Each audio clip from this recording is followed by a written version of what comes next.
اعوذ باللہ من الشیطان اللعین الرجیم بسم اللہ الرحمن الرحیم رب اشرح لی صدری ویسر لی امری واحلل عقدۃ من لسانی یفقهوا قولی ان اللہ وملائکتہ یصلون علی النبی یا ایھا الذین آمنوا صلوا علیہ وسلموا تسلیما۔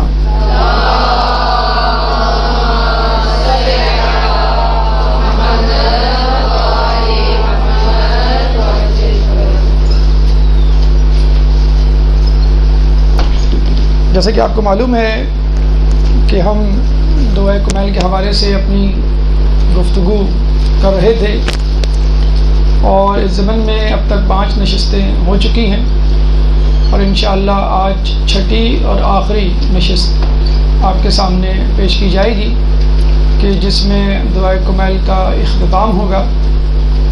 اور ہم دیکھتے ہیں کہ مولا دعائے کمیل کی ابتدا خدا کی حمد و ثنا سے کرتے ہیں اور حمد و ثنا کے فوراً بعد اپنے گناہوں کا تذکرہ، اپنے گناہوں سے مراد ہمارے گناہوں کا تذکرہ اپنے نام سے۔ بعید ہے یہ سوچنا کہ وہ اپنے گناہوں کی مغفرت طلب کریں معصوم ہونے کے ناطے۔ اور بدستور ایک ایسے بچے کی طرح جو اپنی ماں سے ضد کر رہا ہو کسی خواہش کی اور وہ خواہش، وہ چیز اور وہ صلہ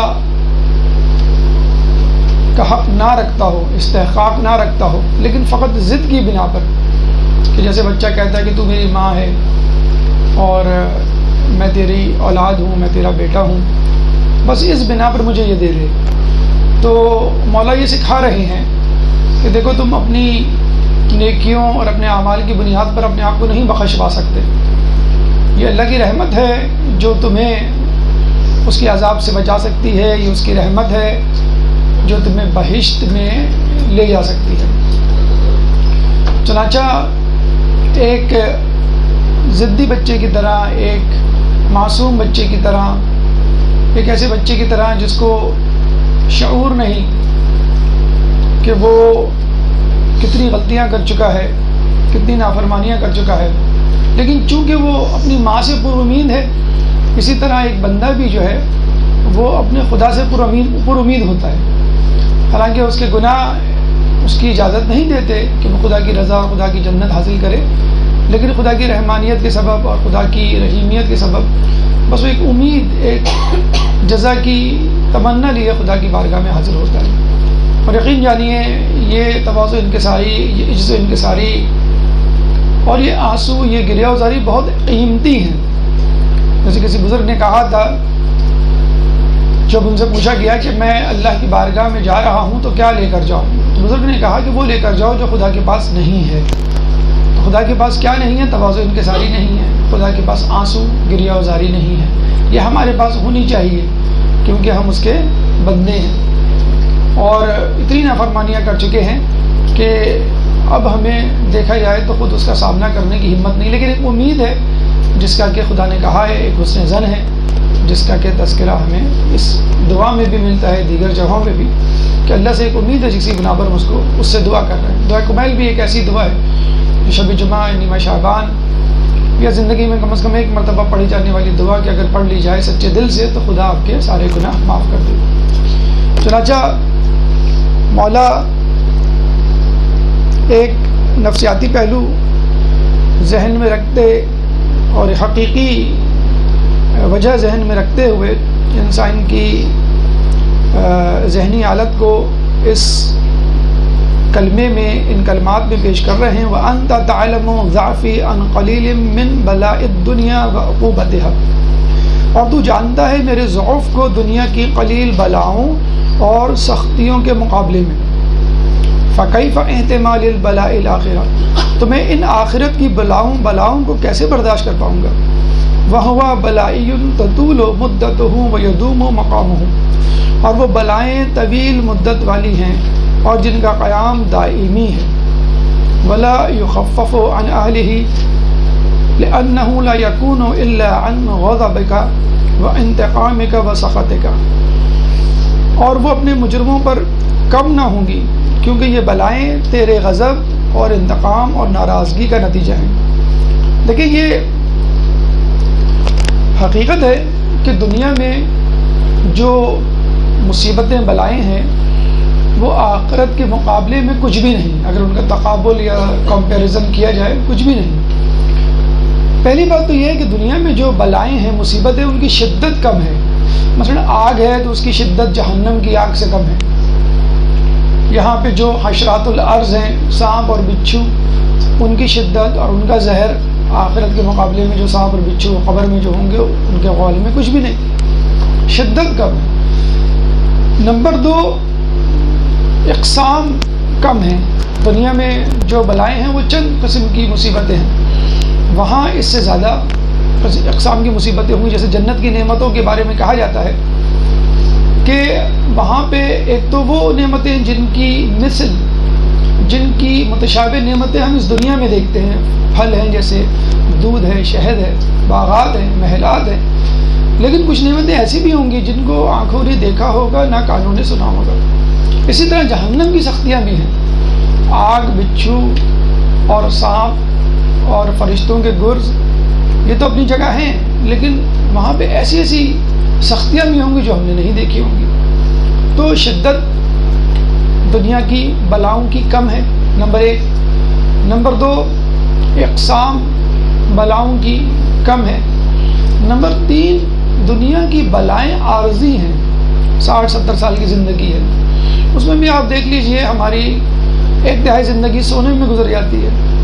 اس میں بھی آپ دیکھ لیں گے بچپنے اور بڑھاپے کے ایام نکال دیں تو کوئی نہ کوئی ہوتا ہے ہماری دیکھ بھال کے لیے. تو بیچ کی بس زندگی رہ جاتی ہے جس میں ہم یہ مصیبتیں. لیکن بہرحال ایک اطمینان تو ہوتا ہے کہ ہمیں آج نہیں تو کل مر جانا ہے.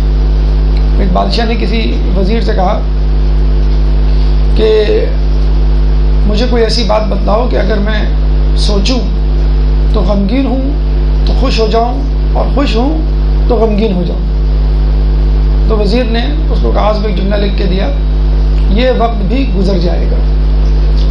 تو جب وہ غمگین ہوتا تھا تو جملہ پڑھتا تھا یہ وقت بھی گزر جائے گا، یعنی خوشی کے دن آ جائیں گے. جب خوشی کے دن ہوتے تھے تو وہ پڑھتا تھا یہ بھی دن گزر جائیں گے، یعنی خوشی کے ایام بھی.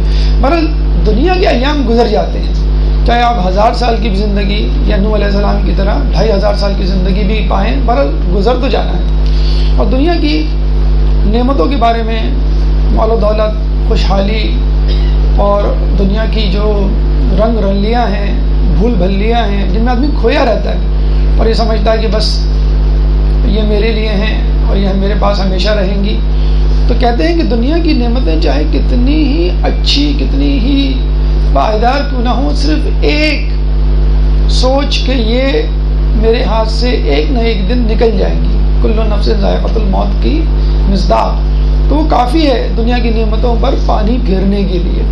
تو کبھی بھی دنیا کی نعمتوں اور دنیا میں دل لگانا نہیں چاہیے. تو دنیا کی نعمتیں شدت میں کم ہیں، اقسام میں کم ہیں اور عارضی ہیں. لیکن سب سے اہم بات جو ایک مومن کو، ایک دیندار شخص کو ذہن میں رکھنی ہوتی ہے اور وہ رکھتا ہے، وہ یہ کہ دنیا کی جو بلائیں ہیں ہو سکتا ہے وہ اللہ کا عذاب ہو اور ہو سکتا ہے وہ اللہ کی آزمائش ہے. عذاب ہوگا تو چلیں ٹھیک ہے، اللہ کا عذاب مل گیا آپ کو، چوری کی سزا مل گئی آپ کو، جھوٹ کی سزا مل گئی، کسی کو نقصان پہنچانے کی سزا مل گئی. اب قیامت میں تو نہیں ملے گی نا آپ کو، ایک بھی ایک اطمینان ہو جاتا ہے. دوسرا یہ کہ اگر آزمائش ہے، مصیبت نہیں ہے، فرض کر لیں عذاب نہیں ہے، اگر آزمائش ہے تو انشاءاللہ اگر ہم نے صبر و استقامت سے کام لیا تو اس آزمائش میں سرخرو ہوں گے اور اللہ کے ہاں اس کی جزا پائیں گے. پہلے تو 50-50 امکان اس بات کا ہے کہ آزمائش ہو یا پھر مصیبت ہو. آزمائش میں ہمیں خوشی ہوتی ہے کہ اللہ نے ہمیں اس قابل سمجھا. جس طرح نیکوکاروں پہ، انبیاء پہ، ائمہ پہ، ان کے چاہنے والوں پر مصیبتیں آئیں، یہاں پہ بھی مصیبت ایک آزمائش ہے. اور دوسری بات یہ ہے کہ اگر عذاب بھی آیا تو ٹھیک ہے، ہم نے اپنی کیا کی سزا پا لی اس دنیا میں جو کہ ہلکی ترین سزا تھی. اب انشاءاللہ آخرت میں ہمیں اس کا عذاب نہیں بھگتنا پڑے گا، یہ ایک اطمینان ہے. لیکن قیامت میں جو عذاب دیا جائے گا کسی شخص کو، وہ تو ایک بات تو یہ کہ دائمی ہوگا. نمبر 2 اللہ کے غضب سے ہوگا، وہ آزمائش نہیں ہوگی. اگر آزمائش ہو تو چلیں ٹھیک ہے، آپ کہہ لیں گے بھائی اللہ مجھ سے خوش ہوگا، نہیں. اللہ تو غضبناک ہو کر آپ کو جہنم میں ڈال رہے گا۔ تو یہ جو تقابل ہے دنیا کی مصیبتوں کا اور قیامت کی مصیبتوں کا، وہ بہت زیادہ جو ہے وہ ذہن میں رکھنے والا ہے۔ چنانچہ ہمیں یہ دیکھنا ہے کہ ہم دنیا میں جو مصیبتیں پا رہے ہیں وہ کچھ بھی نہیں ہے، لیکن اب یہ ایک بات ایک ہوش مند، ایک ہوشیار، دانش مند اور عاقل شخص کو سوچنا چاہیے کہ اگر دنیا میں مجھے مصیبتیں مل رہی ہیں تو بس میں ان مصیبتوں کو ذہن میں رکھتے ہوئے قیامت کی مصیبتوں کو ذہن میں لاؤں اور خدا سے دعا کروں کہ اگر میں یہ مصیبتیں نہیں برداشت کر پا رہا تو تم مجھ سے کیسے توقع کر رہا ہے کہ میں قیامت کی مصیبتیں برداشت کر لوں گا۔ لیکن ہم یہ نہیں سوچتے۔ دیکھیں مثالیں، پہلے میں روایتوں کی روشنی میں آپ کو بتا دوں کہ موت کا کیا منظر ہوگا، جہنم کا کیا منظر ہوگا، جہنمیوں کا کیا منظر اور کیا حالت زار ہوگی، اور اس طرح کی مصیبتیں اور پریشانیاں، اس شدت کی نہیں لیکن اس طرح کی مصیبتیں پریشانیاں ہم یہاں بھی سہتے ہیں، لیکن خیال نہیں کرتے خدا نخواستہ اگر یہی مصیبت قیامت میں میرے پاس آ گئی تو کیا ہوگا۔ مثلا کہتے ہیں، پہلے تو موت کا منظر روایتوں کی روشنی میں سنیے، کہتے ہیں کہ جب کسی دشمنی دین کا انتقال ہونے والا ہوتا ہے تو بدترین فرشتہ بدترین بدبو کے ساتھ اس کا استقبال کرتا ہے اور اس کو جہنم کی اور جہنم میں گرم پانی کی بشارت دیتا ہے۔ پھر جب وہ قبر میں جاتا ہے تو اس سے پوچھا جاتا ہے من دینوں کا، من ربوں کا، من رسولک، کہ تمہارا دین کیا ہے، تمہارا رب کون ہے اور تمہارا رسول کون ہے۔ اچھا دیکھا جائے تو سوال بڑے سمپل ہیں، ایک تو یہ کہ ہمیں معلوم ہو گئے، پیپر لیک ہو گیا، لیک آؤٹ ہو گیا، اور دوسرا یہ کہ دین کیا ہے، رسول کون ہے اور رب کون ہے، تو بہت آسان ہے جواب دینا۔ لیکن جیسے آپ نے آپ کا اپنا تجربہ رہا ہوگا کہ جب کبھی آپ کی ٹیسٹ کی ایگزام کی تیاری نہیں ہوتی پراپر تو آسان سوال بھی آپ کے ذہن سے نکل جاتا ہے، گھبراہٹ میں جو ازبر ہوتا ہے وہ بھی محو ہو جاتا ہے، تو وہ جواب نہیں دے پائے گا۔ تو پھر فرشتے اس کی زبان کو پکڑ کے کھینچیں گے، باہر نکالیں گے اور اس پہ کوڑے برسائیں گے کہ تمہیں اللہ نے زبان دی شہادت کے لیے، تم شہادت نہیں دے رہے، تو اس پہ کوڑے برسائیں گے اور وہ اتنے شدید ضربت کے کوڑے ہوں گے کہ تمام جاندار خوفزدہ ہو جائیں گے۔ آپ کے سامنے والے کمرے میں کسی پہ تشدد کیا جا رہا ہو، اس کی چیخنے کی آوازیں آپ کو آئیں، آپ سہم جائیں گے۔ گھر میں بھی اکثر ہوتا ہے، باپ کسی بچے کو ڈانٹتا ہے تو دوسرا بچہ سہم جاتا ہے کہ اب میری باری نہ ہو، تو تمام جاندار سہم جائیں گے سوائے جن و انس کے، کیونکہ وہ قبر کا عذاب نہیں سنتے، اگر سننے لگے تو وحشت زدہ ہو کے بیابانوں میں نکل جائے، تو جن و انس نہیں سن سکیں گے۔ اور کہتے ہیں کہ جب ضربت ماری جائے گی اس کے سر پہ، اس کی زبان پر، تو اس کی شدت سے اس کا بھیجا اس کے ناخنوں اور گوشت سے باہر نکل آئے گا، اور اس کے بعد فرشتے جاتے ہوئے اس کی قبر میں سانپ اور بچھو چھوڑے جائیں گے۔ دیکھیں آپ کمرے میں بیٹھے ہوتے ہیں، دور کہیں چھت پر کونے میں چھپکلی نظر آتی ہے، آپ بھاگتے ہوئے دوسرے کمرے میں چلے جاتے ہیں، سانپ نظر آ جائے تو آپ گھر چھوڑ کے باہر نکل کے کھڑے ہو جائیں گے۔ تو آپ تصور کیجئے کہ وہ قبر جو 6 فٹ کی ہوگی، جس میں بیٹھنے کی صحیح جگہ نہیں، کھڑے ہونا محال ہوگا آپ کے لیے، اس میں سانپ اور بچھو، ایک نہیں کئی سانپ اور بچھو، تو کیا وہ منظر ہوگا، کس طرح آپ اپنے آپ کو اس تکلیف سے، اس مصیبت سے بچائیں گے، کہاں بھاگیں گے، کوئی جگہ ہی نہیں بھاگنے کی۔ تو جب بھی کہتے ہیں کہ اللہ تعالیٰ نے دنیا میں جو کچھ پیدا کیا ہے وہ قیامت کا پرتو ہے، سایہ ہے، مثل ہے، تو اس کو دیکھ کے قیامت کو یاد کریں۔ اگر اچھی چیز ہے تو جنت کو یاد کریں، بری چیز ہے تو جہنم کو یاد کریں۔ تو اگر آپ دنیا میں سانپ دیکھ رہے ہیں، بچھو دیکھ رہے ہیں، چھپکلی، لال بیگ اور چوہے تو ہم دیکھتے ہی رہتے ہیں، تو تصور کیجئے کہ ایک کمرے میں ایک تنگ جگہ پہ آپ کے سامنے آپ کے ساتھ یہ چھوڑ دیا جائے تو کیا حشر ہوگا۔ تو یہ اس دشمنی دین کا، جو اللہ کا دشمن، دین کا دشمن، نافرمان، بغیر توبہ کی زندگی گزار رہا ہوگا، اس کا یہ حال ہوگا۔ جہنم کا منظر دیکھیے، کہتے ہیں کہ جہنم کی آگ کو 1000 سال تک دہکایا گیا تو وہ آگ سرخ ہو گئی، پھر 1000 سال تک اس کو دہکایا گیا تو وہ سفید ہو گئی، اور اس کے بعد پھر 1000 سال تک اس کو دہکایا گیا تو وہ سیاہ ہو گئی. جو ہمارے یہاں کی جو آگ ہوتی ہے دنیا کی چولہے کی یا لکڑی کی، وہ سرخ اور نیلا شعلہ لیے ہوئے ہوتی ہے. اور آپ نے دیکھا ہوگا لوڈ شیڈنگ میں کبھی آپ چولہا جلائیں یا ماچس کی تیلی جلائیں تو تھوڑی سی روشنی ہو جاتی ہے، گرمی ہو لیکن کم از کم جو اندھیرے سے وحشت ہو رہی ہوتی ہے وہ ختم ہو جاتی ہے. تو جہنم میں ایک وحشت کی وجہ یہ بھی ہوگی. جہنم میں جس طرح جنت کا آپ حال سنتے ہیں نا، وسعت، کہ جنت میں ایک شہر ہوگا، ایک شہر دنیا کے برابر ہوگا. ہم نے آپ کو سنایا تھا نا کہ جب آدمی کوئی تحریر لکھتا ہے دین سے متعلق تو ایک لفظ کے بدلے اس کو جنت میں ایک شہر دیا جائے گا اور ایک شہر اس دنیا کے برابر ہوگا. تو وسعت بہت ہے. اسی طرح جہنم میں تنگی ہے، یعنی ایک کمرے میں بہت سارے لوگ ہوں گے، کچھ بھی نہ ہو، اے سی چل رہا ہو تو 2 گھنٹے بعد 3 گھنٹے بعد آپ کو حبس محسوس ہونے لگتا ہے کہ یہاں سے نکلو. تو بہت سارے لوگ ہوں گے، بہت تنگ جگہ ہوگی. اور نمبر 3 اندھیرا ہوگا، گھپ اندھیرا. دیکھا آپ نے دیکھا ہوگا، آپ خود ماشاءاللہ کراچی پاکستان کے رہنے والے ہم لوگ اس وقت سے بہت بخوبی واقف ہیں. جب بھی لائٹ جاتی ہے تو ایک دم سے جسے کہتے ہیں نا کہ دل کی دھڑکن بند ہو جاتی ہے، آدمی جو ہے پریشان ہو جاتا ہے اور وہیں رک جاتا ہے. اکثر آپ نے دیکھا ہوگا جو جہاں ہوتا ہے وہیں رک جاتا ہے. اب تو خیر موبائل آ گئے، اس کی لائٹ جلا لیتے ہیں، آپ دیکھ لیتے ہیں کون کہاں ہے. لیکن اپنے ہی گھر میں اندھیرے میں آپ ٹھوکر کھا کے گر جاتے ہیں. پلنگ سے ٹھوکر کھا لی، اپنے چیئر سے ٹھوکر کھا لی، کسی بھی جگہ سے. تو اس کا مطلب کیا ہوا کہ خود اندھیرا جو ہے ایک وحشت کر دینے والی چیز ہے. العلم نور، اسی لیے کہا گیا. تو جہنم کی جو آگ ہے، جہنم میں آگ ہی آگ ہے، لیکن اس کے باوجود وہاں گھپ اندھیرا ہوگا کیونکہ وہاں کی آگوں کا شعلہ جو ہے وہ سیاہ ہوگا. اب ظاہر سی بات ہے اس آگ سے ہر چیز گرم ہوگی، شدید ترین گرم ہوگی. اچھا وہاں پہ زنجیریں ہوں گی، کس کو باندھنے کے لیے؟ جہنمیوں کو، کہ وہ اپنی جگہ چھوڑ کے بھاگے نہ ادھر ادھر. جب آدمی کو آگ لگتی ہے آپ نے دیکھا ہوگا کہ ادھر ادھر بھاگ رہا ہوتا ہے آگ بجھانے کے لیے. وہ آگ میں بدستور جلتے رہے، کہیں بھاگے نہیں. تو کہتے ہیں کہ اگر ان زنجیروں کا ایک ٹکڑا جو روایتوں میں ہے 70 ذراع کے برابر، 70 ذراع، ایک ذراع کہتے ہیں یہ tip of the middle finger سے لے کر کوہنی تک کا فاصلہ، ایک ذراع، 70 ذراع کے برابر کی زنجیر اگر جہنم سے خدا دنیا میں پھینک دے تو پوری دنیا، پوری زمین پگھل جائے. وہ کافی ہوگی ایک زنجیر کا ٹکڑا زمین پہ اگر پھینکا جائے تو. اور ہم نے آپ کو پہلے بتلایا بھی تھا کہ جہنم کی آگ میں جلنے والا شخص اگر دنیا کی آگ میں پھینک دیا جائے تو وہ سکون سے سو جائے. کراچی یا مڈل ایسٹ میں رہنے والے جو 50 ڈگری میں رہ رہے ہیں ان کو کہا جائے امریکہ میں 25 ڈگری کی گرمی برداشت کرتے ہیں، کیونکہ تو گرمی نہیں ہے، ہمارے یہاں تو 26 پہ اے سی چلتا ہے، ہم تو سکون سے وہاں رہیں گے، ہم بہت کمفرٹیبل فیل کریں گے. تو جو جہنم کا گرمی برداشت کرنے والا شخص ہوگا اگر اس کو دنیا میں لایا جائے گا تو وہ سکون سے سو جائے گا.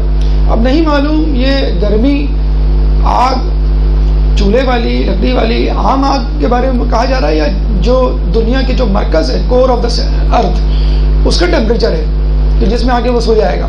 اس کا ٹیمپریچر بھی کہتے ہیں 3000 ڈگری سینٹی گریڈ سے زیادہ ہے. دنیا کے مرکز میں جو لوہا ہے وہ بھی پگھلا ہوا اور جسے کہتے ہیں کہ آگ میں تپا ہوا لوہا ہے، بالکل مسلسل 3000 ڈگری سینٹی گریڈ اس کا ٹیمپریچر ہے. بہرحال تو جہنم کی آگ اتنی سخت ہوگی لیکن سیاہ ہوگی، یعنی سرخ سفید اور نیلی نہیں ہوگی جس سے روشنی ہوگی، تو اسے اور گھبا ہوگا.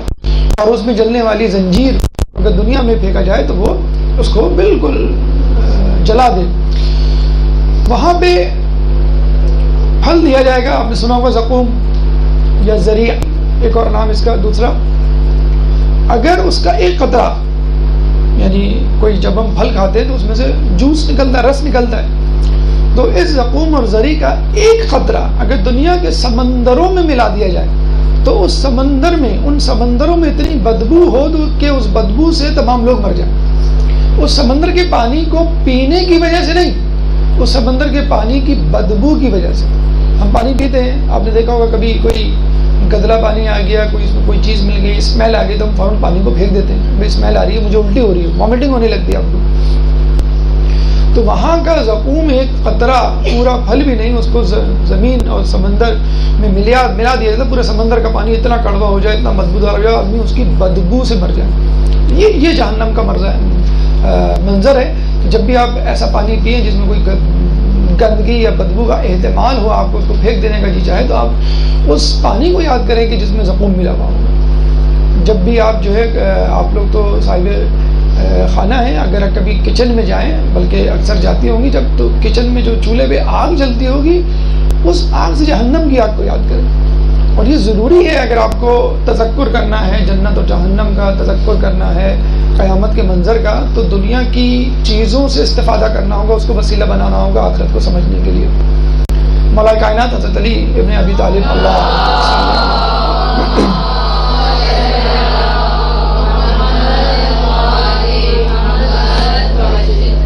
ایک دفعہ کوفے میں اپنی خلافت کے دور میں گلیوں سے گزر رہے تھے لوگوں کا حال احوال معلوم کرنے کے لیے. تو دیکھا ایک گھر سے رونے کی آوازیں آ رہی ہیں، بچے رو رہے ہیں. دروازہ کھٹکھٹایا اور پوچھا خاتون سے کہ بچے کیوں رو رہے ہیں؟ کہیں گے بھوکے ہیں، ان کو کھانا دو، کہنا کھانا نہیں ہے. کیا ان کا باپ کہاں ہے؟ کہنا باپ صفین میں مر گیا، علی نے اس کو صفین کی جنگ میں مروا دیا. وہ جانتی نہیں تھی میرے سامنے کون کھڑا ہے، یعنی وہ علی کے لیے غصہ رکھتی تھی کہ اگر نہ جاتا علی کے ساتھ تو نہ مرتا. تو وہ جو ہے مر گیا ہے اور اب ہمارا کوئی پوچھنے والا نہیں. تو مولا علی جو ہے فوراً بیت المال جاتے ہیں، وہاں سے کھانا لے کر آتے ہیں اور گھر آ کے اس کے خود روٹی پکاتے ہیں، چولہا جلاتے ہیں. اور جب وہ پھونک مار رہے تھے آگ کو جلانے کے لیے، انگاروں کو، لکڑی کو، تو خود اپنے آپ سے کہہ رہے تھے اے علی تو جہنم کی آگ سے کیسے بچے گا کہ تو نے جو ہے لوگوں پہ ظلم کیا. ظلم نہیں تھا لیکن پھر بھی. تو مولا علی کھانا پکا رہے ہیں، آگ جلا رہے ہیں اور جہنم کی آگ کو یاد کر رہے ہیں جو بعید ہے کہ ان کو چھوئے. ہم روزانہ آگ جلاتے ہیں اور آگ کے سامنے سے گزرتے ہیں، لیکن کبھی ہم سوچتے نہیں کہ ہمیں جو ہے وہ اس جہنم میں ڈالا جائے گا. کہتے ہیں کہ کوئی شخص ایسا نہیں کہ جس کے لیے جنت اور دوزخ دونوں مقابلہ پیدا کر دی ہوں. اللہ نے دونوں سیٹیں رکھی ہوئی ہیں، ایک سیٹ جو ہے اس کی بکنگ جنت میں اور ایک جہنم میں. اگر آپ نیک عمل کریں گے تو جنت میں جائیں گے اور برے عمل کریں گے تو جہنم میں، دونوں. اب اس کا تذکرہ آئے گا کیسے؟ تو ہم نے دیکھا جب مولا علی دنیا کی آگ کو دیکھ کر جہنم کی آگ کو یاد رکھ رہے ہیں تو پھر ہم کس مقام، ہمیں تو بدرجہ اولا جہنم کی آگ کو ہر وقت یاد کرتے رہنا چاہیے. یہ ہے جہنم کا منظر. اب جہنمیوں کی حالت اور جہنمیوں کا منظر سنیے. کہتے ہیں کہ جہنم میں رہنے والوں کا لباس آگ کا ہوگا، ان کا کھانا آگ کا ہوگا، ان کا پینا آگ کا ہوگا اور ان کا بستر بھی آگ کا ہوگا. یعنی وہی جو سہولیات، وہی جو ضروریات آپ کو دنیا میں چاہیے وہ وہاں پہ بھی ملیں گی، لیکن عکس. اور جنت میں بھی ہوں گی، ان کا اعلیٰ طریقہ کار اور اعلیٰ جو ہے وہ منظر ہوگا. اور یہاں پہ الٹا معاملہ کہ آگ کا لباس، آگ کا کھانا، آگ کا پانی اور آگ کا بستر. ہمارے یہاں لائٹ چلی جاتی ہے 2 گھنٹے یا اس سے زیادہ اگر ہو جائیں تو آدمی کیا کہتا ہے اس زندگی سے اچھی تو موت ہے. تو جہنمی جب یہ آگ کی چیزیں دیکھیں گے، کھانا پینا، سونا، اٹھنا بیٹھنا آگ ان کا بن چکا ہوگا، تو وہ خواہش کریں گے کاش ہمیں موت آ جائے. ہوتے لوگ دنیا میں بھی آپ نے دیکھے ہوں گے جب کسی مرض سے تنگ آ جاتے ہیں تو کیا کہتے ہیں اس زندگی سے تو موت بہتر ہے. لڑائیوں سے تنگ آ جاتے ہیں تو کہتے ہیں زندگی سے موت بہتر ہے. تو جہنمی کہیں گے کہ اس زندگی سے موت بہتر ہے. اور جب یہ جملہ منہ سے نکالیں گے موت بہتر ہے تو اوپر سے جہنم کی دروغہ اس کے اوپر گرم پانی ڈالیں گے سر پہ کہ تم موت کی خواہش کیوں کر رہے ہو، تمہیں تو مرنا نہیں ہے، تمہیں تو مزہ چکنا ہے. جب وہ پانی ڈالیں گے تو ان کے منہ سے خون اور پیپ باہر نکلے گی، ان کی آنکھیں باہر نکل آئیں گی، ان کا گوشت چہرے سے لٹک کے نیچے گر جائے گا اور ہڈیاں نظر آنی شروع ہونے گی، بال ان کے جل جائیں گے. اور جب جلد جل کر ختم ہو جائے گی تو اللہ ایک نئی جلد، نئی کھال پیدا کرے گا. کچھ لوگ کہتے ہیں بھائی جب ہم جہنم میں جلیں گے تو جب جل جائیں گے تو ہمارے اعصاب یعنی نرو اینڈنگز بھی جل جائیں گی، تو اب ہمیں چھونے کا احساس ختم ہو جائے گا، قوت حس ختم ہو جائے گی، تو پھر ہمیں احساس نہیں ہوگا. اور ویسے بھی دنیا میں آپ نے دیکھا ہوگا جب کسی مصیبت میں آدمی پڑتا ہے تو اس کو عادت پڑ جاتی ہے اس مصیبت کی. لیکن جہنم میں ایسا نہیں ہوگا کہ جب آپ کی کھال جل جائے گی تو دوسری کھال پیدا کی جائے گی اور آپ کو نئے سرے سے درد اور تکلیف محسوس ہوگی، تو دوبارہ اس کو جو ہے وہ کھال پہنائی جائے گی. تو یہ جہنمیوں کا منظر ہے، یہ جہنم کا منظر ہے، یہ قبر کا منظر ہے. تو ہمیں چاہیے کہ دنیا میں اگر کبھی بھی کوئی مصیبت، کوئی پریشانی آپ کو لاحق ہو تو آپ جہنم کی گرمی، جہنم کی مصیبت کو یاد کر لیں اور یہ کہیں کہ اس کے مقابلے میں تو یہ کچھ نہیں. اور حقیقت میں اگر آدمی جہنم کی تکلیف کو یاد کر لے تو وہ دنیا کی تکلیف کو بھول جاتا ہے. جسے کہتے ہیں نا کہ آپ نے شاید سنا بھی ہوگا اور آج کل بھی شاید یہ کیا جاتا ہے، گرم لوہے سے جسم کو داغا جاتا ہے. آدمی کے اگر کہیں درد ہو تو گرم لوہے سے اس جگہ نہیں کہیں آس پاس داغا جاتا ہے، اس کو بہت تکلیف ہوتی ہے اور وہ درد ختم ہو جاتا ہے. تو لوگوں نے جب اس کی سائیکی معلوم کی وجہ تو پتہ چلا کہ اب وہ ایک دوسرے درد اور دوسری تکلیف میں مبتلا ہو چکا ہے، تو اب اس کو پہلی تکلیف کچھ بھی نہیں معلوم ہوتی. تو اگر ہمارے ذہن میں جہنم کا عذاب، جہنم کی تکلیف ہوگی تو دنیا میں جو تکلیفیں ہیں وہ ہمیں کچھ بھی نہیں معلوم ہوگی. تو جہنم میں ہمیں اس سے بھی زیادہ تکلیف کا سامنا کرنا پڑ سکتا ہے، اور اگر ہم یہ تکلیف سہ لیں گے تو انشاءاللہ وہ سامنا نہیں کرنا پڑے گا. تو یہ وہ جہنم کا منظر ہے، یہ وہ تکالیف ہے کہ جن کو آپ کو ہمیشہ مد نظر رکھنا ہے. اور حقیقت ہے ہم بہت لاچار ہیں، ہم بہت کمزور ہیں، ہم بہت حقیر ہیں، اور ہم دنیا کی نعمتیں، دنیا کی صعوبتیں نہیں برداشت کر سکتے، تو ہم جہنم کی کیسے صعوبتیں برداشت کریں گے. اس کے بعد مولا آگے چلتے ہیں اور آگے اسی سلسلہ کلام کو جوڑتے ہوئے کہتے ہیں کہ صبرت علی عذابک فکیف اصبر علی فراقک. میں تیرے عذاب پر تو صبر کر لوں گا، لیکن تیرے فراق پر کیسے صبر کروں گا. دیکھیں یہ بالکل وہی جملہ ہے جو ہم دعائے عرفہ میں پڑھتے ہیں، ماذا وجد من فقدک ومن فقد من وجدک، کہ جس نے تجھے پا لیا اس نے کیا کھویا، اور جس نے تجھے کھو دیا اس نے کیا پایا. تو یہ جملہ جو ہے دعائے عرفہ کا ایسا ہے جیسے انگوٹھے میں نگینا. یہی جملہ اصبرت علی فراقک، کہ میں تیرے عذاب پر تو صبر کر لوں گا، تیرے فراق پہ کیسے صبر کر لوں گا. دیکھیے اللہ کی طرف سے دی گئی تکلیف ایک الگ بات ہے، لیکن اللہ کی ناراضگی ایک بہت بڑی بات ہے. جو دیندار ہوتا ہے، جو اللہ کا فرمانبردار ہوتا ہے، اس کو اللہ کی رضا کی تکلیف زیادہ فکر ہوتی ہے، اس کو یہ فکر نہیں ہوتی مجھے کتنی تکلیف ہوگی. تو مولا کہہ رہے ہیں یہ چلے کوئی بات نہیں، میں وہ بھی تکلیف برداشت کر لوں گا، حالانکہ میں اس قابل نہیں ہوں، لیکن میں وہ بھی برداشت کر لوں گا، لیکن میں تجھ سے دور نہیں ہونا چاہتا. بس تو مجھے اپنے قریب رکھ. مطلب میری تکلیف تیری ناراضگی کی وجہ سے زیادہ ہے، مجھے اس وجہ سے زیادہ تکلیف ہوگی کہ تو مجھ سے ناراض ہے بنسبت اس کے کہ میں جہنم کی آگ میں جلوں. آپ کو میں مثال دوں گا، اکثر دیکھا گیا، میں نے شادی سے پہلے بھی مثال دی کہ ایک ماں اگر دو بچوں کو دیکھتی ہے لڑتے ہوئے، تو ایک فرمانبردار ایک نافرمان ہے، کھلونے پہ لڑ رہے ہوتے ہیں، تو وہ نافرمان کو دے دیتی ہے اور وہ چلا جاتا ہے. لیکن جو فرمانبردار ہوتا ہے وہ اس پہ روتا نہیں ہے، اس کو آپ گلے لگا لیتے ہیں، بیٹا میں تمہیں بعد میں دوسرا لا دوں گی. تو جو نافرمان ہوتا ہے اس کو فکر نہیں ہوتی کہ امی مجھ سے ناراض ہے یا خوش ہے، بس مجھے کھلونا چاہیے. لیکن جو دیندار ہے، جو نیکوکار ہے، جو اللہ کا چاہنے والا ہے، وہ بس یہ ذہن میں رکھتا ہے کہ اللہ مجھ سے ناراض تو نہیں، باقی میرے اوپر کچھ بھی مصیبت ہے مجھے اس کی کوئی فکر نہیں، جہنم بھی عذاب کی صورت میں مجھے مل جائے کوئی مسئلہ نہیں، بس اللہ مجھ سے ناراض نہ ہو. تو مولا کہہ رہے ہیں کہ بس تو مجھ سے ناراض نہ ہو، اگر تو مجھے جہنم میں پھینکے کبھی ناراض نہیں ہوں، کیونکہ میں تیری ناراضگی نہیں برداشت کر سکتا. جب رسول نے فرمایا تھا کہ علی میرے مرنے کے بعد تم پر بڑی آزمائشیں آئیں گی، تو مولا نے طریقہ نہیں پوچھا تھا کہ میں ان آزمائشوں کو کیسے جو ہے وہ عبور کروں گا اور کن سے کیسے کامیابی سے گزروں گا، بس صرف یہ پوچھا تھا کہ کیا میرا ایمان سلامت رہے گا. تو رسول نے فرمایا کہ ہاں تمہارا ایمان سلامت رہے گا. تو بس وہ کہہ لیں گے مجھے پھر کوئی فکر نہیں، یعنی خدا مجھ سے راضی رہے گا، ہاں خدا تم سے راضی رہے گا، راضی رہے گا تو بس ٹھیک ہے، مجھ پہ جتنی بھی مصیبتیں آ جائیں تو میں برداشت کر لوں گا. تو جہنم کی آگ کے لیے مولا کہہ رہا ہے کہ میں برداشت کر لوں گا، لیکن تیری ناراضگی نہیں برداشت کر سکتا. دیکھیے اللہ کے فراق میں جو بہائے گئے آنسو ہیں یہ بڑے قیمتی ہوتے ہیں، اور ان کو ابھی بہا لیں، بعد میں قیامت کے دن ان آنسوؤں کے بہانے کا کوئی فائدہ نہیں. ہم سمجھتے ہیں کہ ان گریا کا، ان آنسوؤں کا شاید کوئی بہت زیادہ مقام مرتبہ وقت نہ ہو.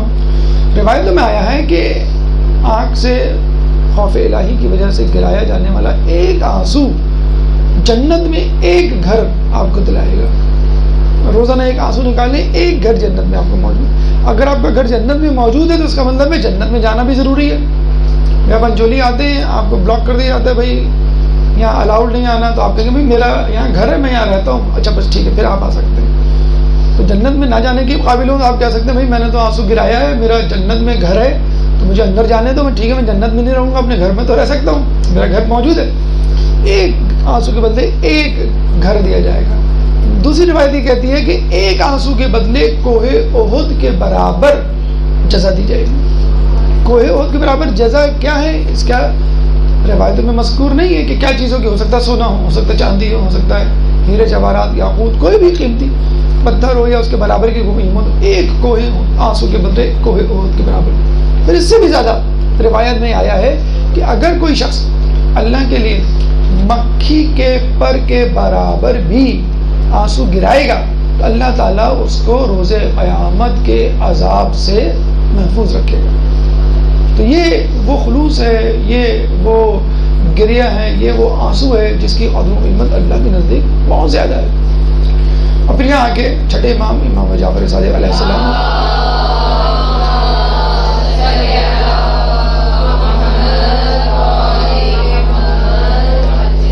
فرماتے ہیں کہ دیکھو ہر چیز کی پیمائش کا ایک پیمانہ ہے، لیکن آنسوؤں کی پیمائش کا کوئی پیمانہ نہیں۔ اکثر ہم نے سنا ہوگا نیکیوں کے حوالے سے، عبادات کے حوالے سے، کہ ہر نیکی کی جزا قرآن میں ہے سوائے نماز شب کے، اتنی قیمتی ہے نماز شب۔ تو اسی طرح آنسوؤں کے بارے میں بھی سن لیجیے کہ ہر چیز کی پیمائش کا پیمانہ ہے، میجرمنٹ ہے کہ آپ نے اتنی نیکی کر لی اتنا ثواب، اتنی نیکی کر لی اتنا اجر، لیکن آنسوؤں کا کوئی پیمانہ نہیں، کیونکہ آنسو خلوص کے ساتھ نکلتے ہیں۔ اب جس کا دل جتنا زیادہ خوف الہی سے، یاد الہی سے، حب الہی سے لبریز ہوگا، بس اتنا ہی قیمتی آنسو سمجھا جائے گا۔ تو اس آنسو کی جو ہے وہ کوئی جو ہے وہ قیمت نہیں لگا سکتا۔ تو دوسری بات کہ ٹھیک ہے آپ جہنم میں اگر ڈالے گئے تو یہ کہہ کہ آپ کچھ امید لگا سکتے ہیں کہ اللہ مجھے یہاں سے چھٹکارا دے دے، لیکن حسرت کو قیامت کے دن تک کیوں محفوظ رکھے ہم؟ اس حسرت کو یہیں پہ ظاہر کر دیں کہ اللہ کاش تو مجھے جنت میں ڈال، کہ اللہ کاش تو مجھے عذاب سے بچا جہنم کے۔ تو یہ حسرت یہیں پر آپ نکال لیں اور اس کو استعمال کر لیں۔ یہ نہ ہو کہ یہ حسرت آپ قیامت میں جن لے کے جائیں اور اس میں وہاں پہ اظہار کریں۔ ایک عجیب ہمیں روایت ملتی ہے کہ جب جہنمیوں کو جہنم میں اور جنتیوں کو جنت میں ڈال دیا جائے گا تو جہنمیوں کو کہا جائے گا، جنتیوں کو کہا جائے گا کہ اس طرف دیکھو، یعنی جہنم کی طرف۔ تو جہنم کی طرف دیکھیں گے تو اس کے ہولناک منظر، شعلے، سانپ، بچھو، فرشتے گرز لیے ہوئے اور وہ تبلیغ میں لوگ، تو ان سے کہا جائے گا کہ اگر تم خدا کی نافرمانی کرتے تو تمہیں یہاں ڈالا جاتا۔ تو کہتے ہیں وہ جنتی اتنا سکون کا سانس لیں گے اور اتنے زیادہ خوش ہوں گے، اتنے زیادہ خوش ہوں گے کہ اگر جنت میں موت ہوتی تو وہ خوشی سے مر جاتے۔ جنت میں اگر موت ہوتی تو خوشی سے مر جاتے۔ جیسے بھی ہم نے آپ کو بتایا کہ اللہ تعالیٰ نے ہر شخص کے لیے جنت میں بھی اور جہنم میں بھی ٹھکانہ رکھا ہوا ہے۔ اگر کوئی شخص جہنم میں گیا تو اس کو بتایا جائے گا کہ وہ تمہارا ٹھکانہ تھا جنت میں گیا تو وہ، اس طرح جنتیوں کو جسے کہتے ہیں کہ کہا جائے گا، جہنمیوں کو کہا جائے گا اوپر دیکھو، تو وہ اوپر دیکھیں گے تو دیکھیں گے جنت، جنتی، جنت کی نعمتیں، تو وہ ایک حسرت لیے رہ جائیں گے۔ تو ان سے کہا جائے گا کہ اگر تم محنت کر لیتے، یعنی نیکیاں کر لیتے، خدا کی نافرمانی نہ کرتے تو تمہارا ٹھکانہ یہ ہوتا، یعنی وہ سیٹ خالی رہ گئی جہاں تمہیں جانا تھا، اور جنتی کو کہا جائے گا وہ سیٹ خالی رہ گئی جہاں تمہیں نافرمانی کی وجہ سے جانا تھا۔ تو اللہ نے ہر کسی کے لیے جہنم اور جنت کا مقام رکھا ہوا ہے۔ اب یہ آپ کی مرضی ہے آپ کس مقام کو پاتے ہیں۔ آپ یہ نہیں کہہ سکتے کہ بھائی جہنم میں مجھے جانا ہے کیونکہ میں گناہ ہی کرتا ہوں، ہمیشہ سے گناہ ہی کرتے آیا ہوں، اللہ نے میرے لیے کوئی جزا نہیں، آپ کے لیے جنت بھی رکھی ہے، جہنم بھی رکھی ہے۔ اب آپ کی مرضی، آپ کا آپشن، کس آپشن کو آپ چوز کرتے ہیں۔ تو یہ جنت اور جہنم کا ٹھکانہ ہے جس میں جانے کے بعد انسان حسرت میں مبتلا ہو سکتا ہے اگر اس کو جنت کی نعمتیں اللہ کی رضا نہ ملے۔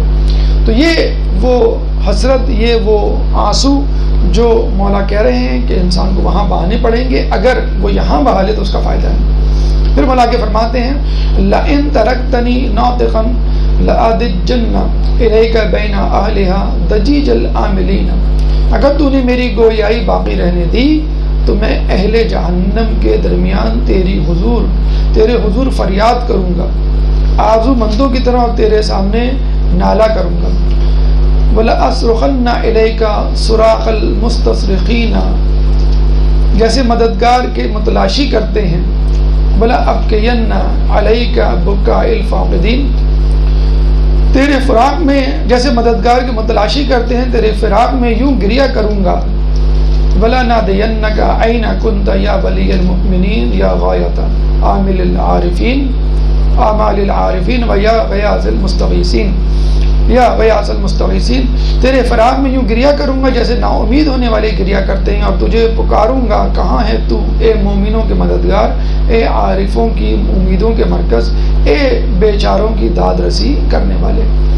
تو مولا کہہ رہے ہیں کہ اگر تو نے میرا انجام بد کر بھی دیا، میں جہنم میں چلا بھی گیا، تیری جدائی برداشت نہیں کروں گا، اور وہاں بھی میں چیخ چیخ کے پکاروں گا کہ میں تجھ کو ابھی بھی چاہتا ہوں، میں تجھ سے ابھی بھی محبت کرتا ہوں۔ گویا میں لوگوں کو چیخ چیخ کے بتلاؤں گا کہ میں تجھ سے نفرت کی بنیاد پر اطاعت سے روگردانی نہیں کر رہا تھا، بلکہ مجھ سے بھول چوک ہو گئی تھی، میں تجھ سے ابھی بھی محبت کرتا ہوں۔ تو کہتے ہیں کہ جن لوگوں کو یہ زعم ہے کہ ہم جو ہے اللہ کے نیک بندے ہیں یا اللہ نے ہم پر نعمتوں کی برسات کی بھی ہے، تو ہم اللہ کے لیے خاص مقام و مرتبہ رکھتے ہیں، اور دنیا میں بھی اگر ہم خوش ہیں تو ہم آخرت میں بھی خوش ہوں گے۔ ایک دفعہ ملتا ہے کہ ہارون حج کر کے واپس اپنے گھر جا رہا تھا لاؤ لشکر کے ساتھ، تو پیچھے بہلول چلا آیا، تو اس نے وہاں آواز دی، ہارون ہارون ہارون، جیسے ایک عام آدمی کو آپ آواز دے کے پکارتے۔ تو ہارون بڑا غصے میں آیا، بہت پریشان ہو کہ یہ کون شخص ہے جو مجھے میرا نام لے کے اس طرح پکار رہا ہے۔ پیچھے مڑ کے دیکھا تو بہلول، تو اس سے کہا بہلول تم مجھے جانتے ہو، یعنی تمہیں معلوم ہے کہ میں بادشاہ ہوں اور تم اس طرح مجھے پکار رہے ہو؟ تو بہلول نے کہا ہاں میں تجھے جانتا ہوں، تو وہی ہے نا جو اگر مغرب میں ہو اور کسی پہ مشرق میں ظلم ہو تو تجھ سے پوچھا جائے گا، یعنی تو بڑا گھمنڈ کرتا ہے کہ میری سلطنت مشرق سے مغرب تک پھیلی ہوئی ہے، لیکن تو یہ نہیں جانتا کہ مشرق سے مغرب جتنی بھی چیزیں جتنے بھی امور ہیں ان سب کی بازپرس تجھ سے ہوگی۔ اگر تو کہیں دور بھی بیٹھا ہوا ہے اور کسی پر ظلم ہوا ہے اور کسی اور نے ظلم کیا ہے تو بھی تجھ سے پوچھا جائے گا، کیونکہ تو رئیس ہے، تو متمم میں تو نے اپنے باپ کو بادشاہ کہا ہوا ہے۔ یہ ہارون یہ سن کے تھوڑا سا خجل ہوا، لیکن چونکہ حج سے واپس آ رہا تھا، حج سے جو واپس آتا ہے بہرحال آپ نے دیکھا ہوگا دیندار متقی آدمی بھی ہوتا ہے اور گناہ گار بھی جو ہے وہ ایگزام میں مبتلا ہوتا ہے کہ بس ٹھیک ہے اب تو میرے سارے گناہ معاف ہو گئے، اب تو میں جنتی، اب میں دوبارہ سے جیسے پیدا ہوا ہوں۔ تو اس نے بہلول سے پوچھا کہ تمہارے خیال میں قیامت کے دن مجھ سے کیا معاملہ کیا جائے گا، یعنی میرا اسٹیٹس کیا ہوگا؟ ہم واٹس ایپ پہ ڈی پی ڈالتے ہیں نا اپنی اور اسٹیٹس ڈالتے ہیں نا، زیارت پہ گئے ہوں تو زیارت کی پکچر، برتھ ڈے ہوتی ہے برتھ ڈے کی پکچر، یا جہاں بھی ہوتے ہیں وہ اسٹیٹس ڈلا ہوتا ہے، کسی کا معلوم کرنا ہوتا ہے کہ واٹس گوئنگ آن، تو آپ اس کا اسٹیٹس چیک کر لیتے ہیں وہ اس وقت کیا کر رہا ہے۔ تو میرا ڈی پی کیا ہوگا، میرا اسٹیٹس کیا ہوگا قیامت کے دن؟ ہارون رشید پوچھ رہا ہے کہ میں کن حالات سے دو چار ہوں گا، میری منزل کیا ہوگی؟ تو بہلول نے کہا کہ ان الابرار لفی نعیم و ان الفجار لفی جحیم، جو نیکوکار ہوں گے وہ نعمتوں میں ہوں گے اور جو فاسق و فاجر ہوں گے وہ جہنم میں ہوں گے۔ سورہ انفطار آیت نمبر 13 اور 14، دو لفظوں میں اس نے اصول بتا دیا کہ تمہارا کیا ہر شخص کے ساتھ یہ حال ہوگا۔ تو اس کو تھوڑا سا جو ہے شرمندگی کے سامنے ہوا، اس نے کہا کہ اتنا بڑا حج کر کے آ رہا ہوں میں، اپنے گناہوں بخشوا کے آ رہا ہوں۔ تو اس سے کہنے لگا کہ کیا مطلب یہ جو میں نے نیکیاں کی ہیں ان کا کوئی فائدہ نہیں ہوگا؟ تو بہلول نے کہا انما یتقبل اللہ من المتقین، سورہ مائدہ آیت نمبر 27 کہ اللہ تعالیٰ بے شک اللہ تعالیٰ مومنین متقی لوگوں کے اعمال قبول کرتا ہے۔ کیا مطلب؟ متقی کسے کہتے ہیں؟ جو گناہوں سے بچتا ہوں، وقع یقی کے مادے سے عربی میں اس کا مطلب ہوتا ہے بچنا، تو گناہوں سے بچنا، جو گناہوں سے بچتا ہے اس کے اعمال قبول ہوتے ہیں۔ یہ نہیں کہ آپ نے چوری کی، ڈکیتی ڈالی، دوسروں کا حق مارا اور حج کر لیا، زیارت کر لی، مسجد بنا دی، کوئی ثواب نہیں ملے گا۔ یہ عجیب کانسیپٹ ہے، ہمارے یہاں یہ کانسیپٹ نہیں ہے، لیکن اور جگہوں پہ اور مکتبہ فکر میں یہ کانسیپٹ پایا جاتا ہے۔ بھائی جو گناہ کر رہا ہے اس کا عذاب ملے گا، جو نیکی کر رہا ہے اس کا ثواب ملے گا۔ جی نہیں، اگر وہ گناہ میں شرمندہ ہے، غلطی سے گناہ ہوتا ہے اور اس کی وہ معافی مانگتا ہے تو وہ ایک الگ بات ہے، پھر ٹھیک ہے، پھر آپ امید کر سکتے ہیں۔ لیکن ڈھیٹ ہے کہ ٹھیک ہے ہم میوزک بھی سنیں گے، بے پردگی بھی کریں گے، ہم نماز بھی چھوڑیں گے، لیکن جو نیکیاں ہم کر رہے ہیں، مثلا جو ہے وہ مدرسے میں پیسے دے رہے ہیں، مسجد تعمیر کروا رہے ہیں اور لوگوں کی فیس دے رہے ہیں، بچوں کی، یتیموں کی، تو اللہ تعالیٰ ہمیں کم از کم یعنی پیسوں کے بلبوتے پہ یہ سمجھتے ہیں ہم یہ کر لیں گے، تو یہ بھول جائیں۔ جب تک آپ گناہوں سے نہیں بچیں گے آپ کے اعمال نہ ہو۔ چھٹے امام کا ہمیں واقعہ بھی جو ملتا ہے پھل والے کا، جو پھل چرا رہا تھا اور فقیروں کو بھی دے رہا تھا، لیکن امام نے اس کو بتایا کہ تم فقیر کو دے رہے ہو پھل چرا کر تو تم متقی کہاں رہے، اور ویسے بھی اگر تم یہ کہتے ہو کہ میں نے جو ہے وہ ثواب زیادہ کمایا ہے اور نیکی کم کمائی ہے، تو وہ تو کیلکولیشن بعد میں آئے گی۔ اصل بات تو یہ ہے کہ متقی جب انسان نہیں رہتا ہے تو پھر اس کے نیکیاں بھی قبول نہیں ہوتی۔ تو بہرحال تو اس نے جب یہ دیکھا کہ اس نے تو میری دکھتی رگ پکڑ لی، یعنی جو میں ظلم کر رہا ہوں، ظلم و ستم کر رہا ہوں لوگوں پر، اور جو چور چکاری اور کرپشن کا بازار میں نے گرم کیا ہے، اس کی بنا پر مجھے امید نہیں رکھنی چاہیے۔ تو اس نے پھر ایک پینترا بدلا اور ایک نئی جہت سے گفتگو کی کہ کیا مطلب میری حضور سے، رسول اللہ سے رشتہ داری بھی کام نہیں آئے گی، کیونکہ یہ بنو عباس جو تھے، یہ حضرت عباس جو حضرت رسول اللہ کے چچا تھے، ان کی نسل سے تھے، تو یہ اکثر زعم میں مبتلا رکھتے تھے اور لوگوں پہ فخر جتاتے تھے کہ ہم تو ہیں عباسی ہیں، ہم جو ہے رسول اللہ کی خاندان کی نسل سے۔ ایک دفعہ یہ گیا بھی تھا رسول کی قبر پہ، تو وہ گر گیا روتے ہوئے کہ یا عم، میرے چچا کہہ کے، تو امام کھڑے ہوئے تھے، وہ انہوں نے قبر پہ ہاتھ رکھا، یا ابتا، میرے جد، میرے والد، وہ تو ان کے والد ہوئے، انفسنا انفسکم ابناءنا ابناءکم، یہ اپنی آیت تو پڑھی ہوگی سورہ آیہ مباہلہ میں۔ تو وہ کہتا تھا کہ کیا رسول اللہ کی رشتہ داری بھی کام نہیں آئے گی؟ تو بہلول نے کہا فَإِذَا نُفِخَ فِي الصُّورِ فَلَا أَنْسَابَ بَيْنَهُمْ يَوْمَئِذٍ، کہ فَإِذَا نُفِخَ فِي الصُّورِ، جب سور پھونکا جائے گا، فَلَا أَنْسَابَ، کوئی رشتہ داری کام نہیں آئے گی، بینہم یومئذ، تمہارے درمیان کوئی رشتہ داری کام نہیں آئے گی۔ تو یہ تم بھول جاؤ، اگر تم نے اعمال بد کیے ہیں تو رسول، کسی نبی اور کسی سے بھی رشتہ داری تمہارے کام نہیں آئے گی۔ اور جب اس نے یہ دیکھا کہ میری رشتہ داری کی بھی کوئی اہمیت نہیں، تو اس نے ایک بطور امتی اپنی جان چھڑانے کی کوشش کی، تو یہ کہا کہ کیا رسول کی امت کے طور پر بھی رسول کی شفاعت مجھے نہیں ملے گی؟ تو پھر اس نے کہا کہ نہیں، شفاعت کے بارے میں بھی اللہ تعالیٰ فرماتا ہے کہ یومئذ لا تنفع الشفاعت الا ما اذن له الرحمن، کہ یومئذ لا تنفع الشفاعت، اس دن کسی کی شفاعت قبول نہیں کی جائے گی، الا ما اذن له الرحمن، سوائے اس کے کہ جس کو رحمان یعنی اللہ خود اجازت دے، یعنی خود رسول کو، انبیاء کو، ائمہ کو، ان لوگوں کی شفاعت کی اجازت نہیں ہوگی کہ جن لوگوں نے دشمن دین بن کر زندگی گزاری۔ اور ظاہر سی بات ہے اجازت کیا نہیں ہوگی، وہ خود بھی کراہیت کریں گے، وہ خود بھی اس معنی ہوں گے، وہ خود بھی نہیں چاہیں گے۔ تو جب اس نے یہ دیکھا کہ بہلول نے مجھے سر عام چوراہے پہ جو ہے وہ بے عزت کر دیا اور اپنے ہی ملازمین خادموں کے درمیان جو ہے مجھے ذلیل کر دیا، اور نیکوکار اور متقی پرہیزگار کے طور پہ میری جو ہے برتری کو تسلیم نہیں کیا، تو اس نے کہا کہ میں اس کو کسی طرح دنیاوی حوالے سے مرعوب کرنے کی کوشش کروں۔ اور یہ تو امیروں کا ایک طریقہ کار ہوتا ہے کہ اپنی دولت سے غریبوں کو تنگ کرنا یا روب جمانا، اپنے نفیس لباس سے، اپنے لیٹسٹ موبائل سے یا نئے لیٹسٹ ماڈل کی گاڑی سے، یا جسے کہتے ہیں گھر سے، کسی بھی بینک اکاؤنٹ سے، پراپرٹی سے۔ تو اس نے کہا بہلول تمہاری کوئی حاجت ہے تو بیان کرو۔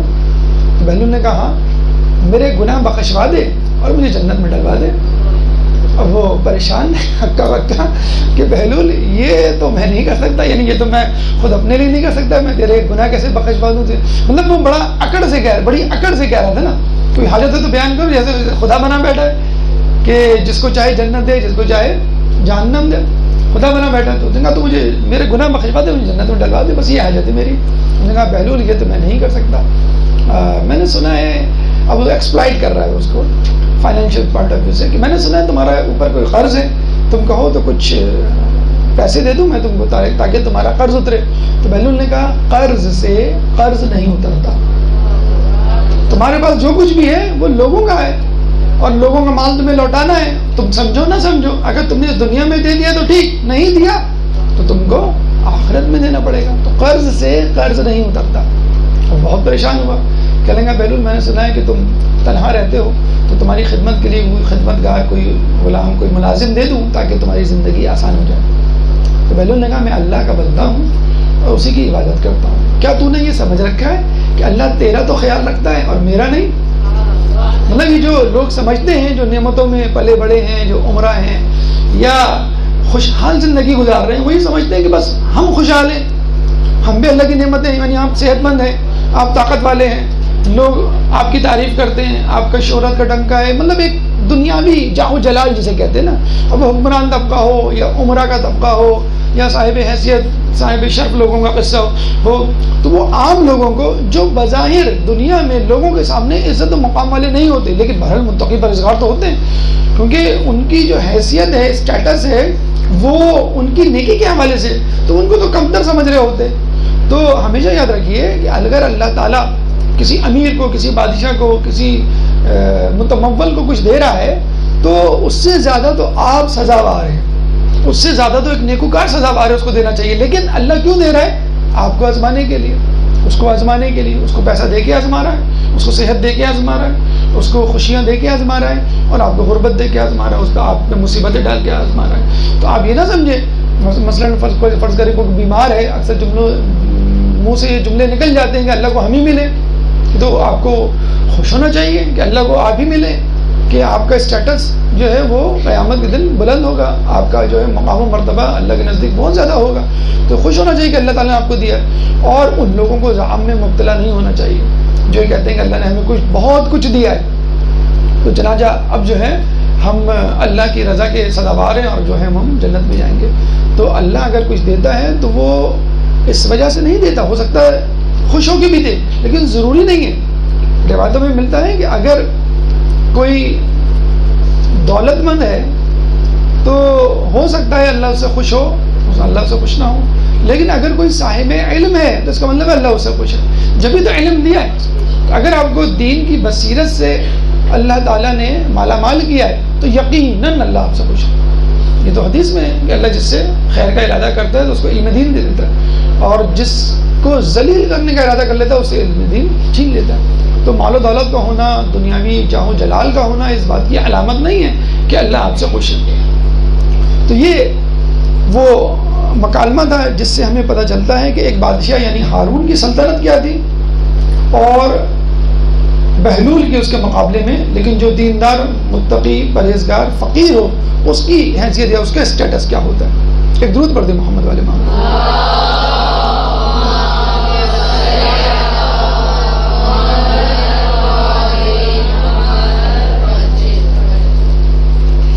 ہیہات ما ذالک الظن بک بل المعروف من فضلک، تیرے بارے میں یہ گمان نہیں ہو سکتا، نہ تیرے فضل کا ایسا تعارف ہے.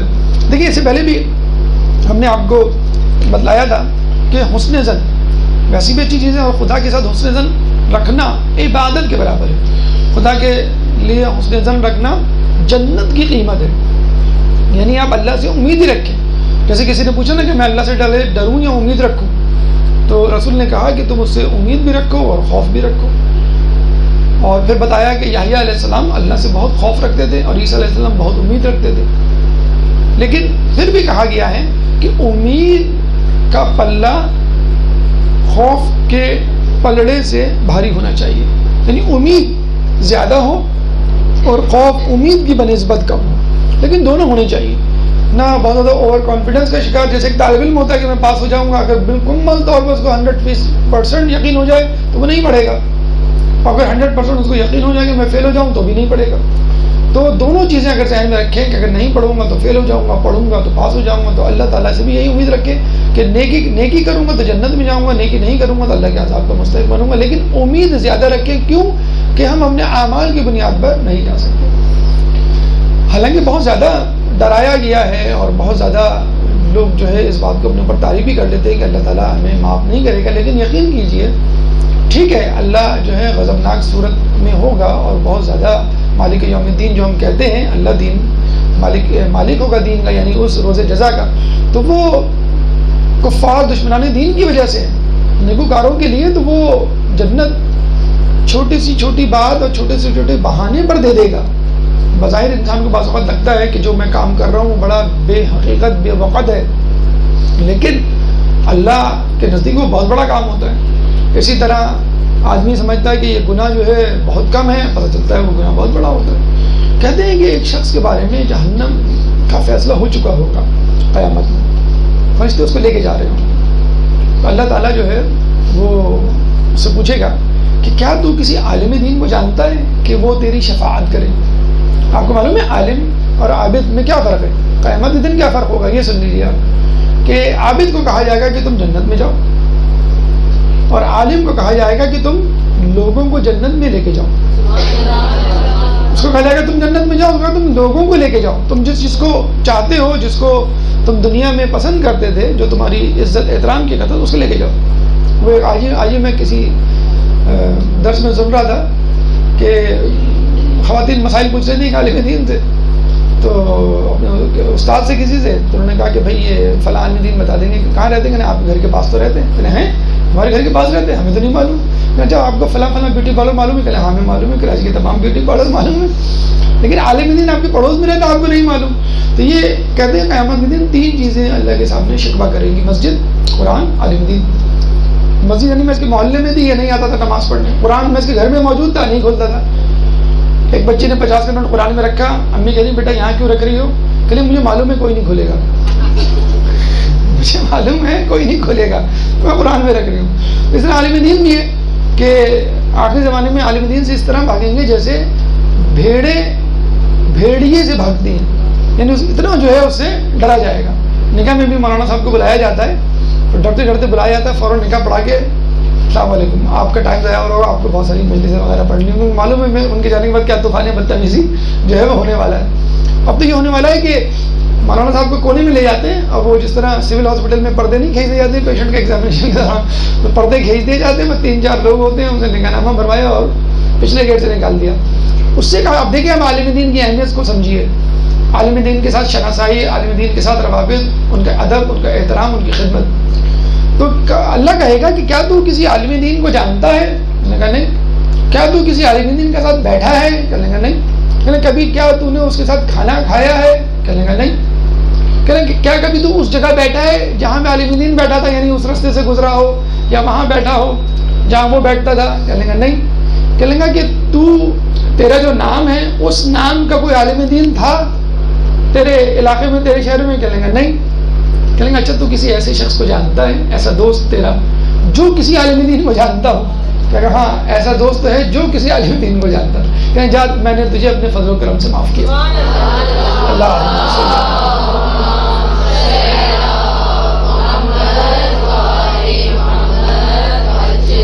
تو یہ علماء اعلام کی اہمیت، اور یقین کریں ہمیں جو نجف میں اور قم میں علماء اعلام کی اہمیت اور احترام ملتا ہے، اور جو اللہ تعالیٰ نے ان کو دشمنوں کے مسلسل شر سے محفوظ رکھا ہے، اس کی ایک سب سے بڑی وجہ ایک تو محبت اہل بیت، اور محبت اہل بیت کو پہنچانے والے کون ہیں؟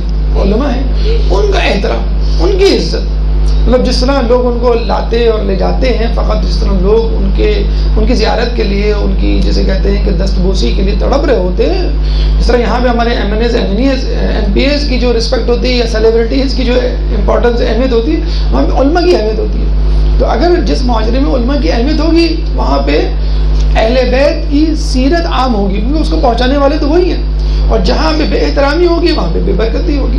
تو علماء کی حیثیت کو، ان کی اہمیت کو سمجھیے، ان کا ادب و احترام کیجیے، کم از کم ان کو پہچانیے اور ان کو پہچانوائیے کہ میں آپ کے محلے میں رہتا ہوں، میں فلاں جگہ رہتا ہوں، یا آپ کی مجلس سنتا ہوں، یا آپ کو ماشاءاللہ سنتا ہوں، تو کم از کم وہ آپ کو پہچان تو لے۔ قیامت میں انشاءاللہ ہو سکتا ہے یہ تعارف جو ہے وہ آپ کی نجات کا جو ہے وہ ذریعہ بن جائے۔ تو اللہ تعالیٰ وہاں پہ جسے کہتے ہیں کہ بیٹھا ہوا ہوگا جنت میں ڈالنے کے لیے، وہی بدبخت، وہی بد نصیب ہوگا جو سوچ کے آیا ہوگا کہ مجھے جو ہے وہ جنت میں نہیں جانا، وہی شخص جو ہے صرف جہنم میں جانے کا حقدار بن سکتا ہے۔ پھر مولا فرماتے ہیں انت حبلی فی ہذہ اللیلۃ وفی ہذہ الساعۃ کل جرم اجرمتہ وکل ذنب اذنبتہ، مجھے بخش دے اس شب میں اور اس ساعت میں میرے تمام وہ جرم جو میں نے کیے، وہ تمام گناہ جو مجھ سے سرزد ہوئے۔ دیکھیں ایک تو ویسے بھی ضروری ہے کہ انسان جب بھی گناہ کی توبہ کرے تو اسی وقت معاف کروا لے، ادھار نہ رکھے۔ کیوں کہ آپ کو نہیں معلوم کہ آپ جب اٹھیں گے تو آپ جو ہے وہ زندہ بھی ہوں گے یا نہیں ہوں گے. اور جس طرح کی ناگہانی موتیں آج کل واقع ہو رہی ہیں آپ نے دیکھتے ہوں گے کہ کچھ انسان کا پتہ نہیں کہ جوانی میں جو ہے وہ لوگوں کو موت آ رہی ہے، بچپن میں لوگوں کو موت آ رہی ہے، اور آدمی جو ہے وہ بڑھاپے کا انتظار کیے بغیر، کسی مرض میں مبتلا ہوئے بغیر اس دنیا سے جو ہے وہ جا رہا ہے. تو اسی وقت یا اپنی توبہ قبول کروا لیں گے، پتہ نہیں دوسری سانس، دوسرے دن، دوسری رات کہاں آپ کی جو ہے قبر میں بسر ہو، کہاں بسر ہو. دوسری بات یہ کہ دیکھیے یہ ہیومن سائیکالوجی ہے. جس طرح ایک بچہ ہے جب ماں سے کچھ مانگتا ہے کھلونا یا کوئی چیز تو کیا کہتا ہے؟ امی ابھی چلے. امی کہتی بیٹا ابھی تو 12 بج گئے، اب تو دکان بند ہوگی. نہیں ابھی دے رہا ہے. بچہ نہیں پہچانتا، نہیں معرفت رکھتا، لیکن اس کو اس کی اتنی زیادہ خواہش ہوتی ہے کہ بس مجھے ابھی چاہیے، اور ماں کسی طرح بندوبست کر کے یا اس کا ریپلیسمنٹ سبسٹیچیوٹ متبادل تلاش کر کے اس کو دے دیے. اسی طرح اسی بچے کی طرح اپنے رب سے مانگیے کہ آپ مجھے، میرے رب تو مجھے ابھی اور اسی وقت معاف کر دے. یہ نہ کہے کہ میں سوچوں گا، میں غور کروں گا اور میں تیرے گناہوں کو، نیکیوں کو تولوں گا اور پھر سوچ بچار کے کہوں گا کہ تجھے معاف کرنا چاہیے. نہیں، تجھے ابھی معاف کر دے اور میں یہی معافی تیرے لیے لے کے جا رہا ہوں.